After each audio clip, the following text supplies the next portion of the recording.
Covishield રસીની આડઅસરના દાવાને લઈ એસ્ટ્રાઝેનેકા કંપનીનો મોટો નિર્ણય. એસ્ટ્રાઝેનેકા કંપની રસી બજારમાંથી પાછી ખેંચશે. પીએમ મોદી આજે તેલંગાણા આંધ્રમાં વિપક્ષ પર પ્રહાર કરશે. 3 જાહેર સભા અને 1 રોડ શો કરશે. ગુજરાતમાં સૌરાષ્ટ્ર કચ્છમાં સૌથી નબળું મતદાન. 8 બેઠકો પર સરેરાશ 55% આસપાસ મતદાન. 2019ની સરખામણીએ સૌરાષ્ટ્રમાં 4% મતદાન ઘટ્યું. દક્ષિણ ગુજરાતમાં મતદારોમાં ઓછો ઉત્સાહ. વલસાડમાં સૌથી વધુ 72% મતદાન. તેમ છતાં 2019 કરતાં 3% ઓછું મતદાન થયું.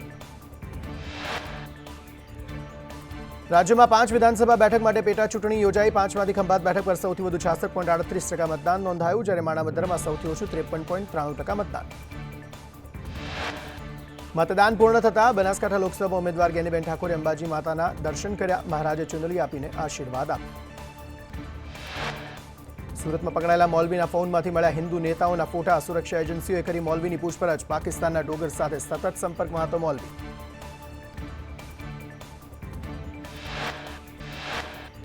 સુરતમાં 1 કરોડના ડ્રગ્સ કેસમાં 1ની ધરપકડ. સુરત એસઓજીએ લખનૌથી ઝડપ્યો મોહમ્મદ કાસિફને. ડ્રગ્સ ઝડપવા દરમિયાન 2 આરોપી થયા હતા ફરાર.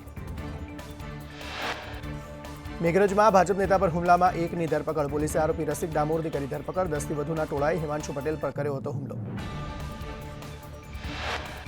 રાજ્યમાં બેવડી ઋતુના મારની આગાહી. ગરમીના પ્રકોપ વચ્ચે કમોસમી માવઠાનું સંકટ. દક્ષિણ ગુજરાતમાં કેટલાક ભાગમાં માવઠાની રહેશે અસર. 12 અને 13 મેના રોજ માવઠાની આગાહી.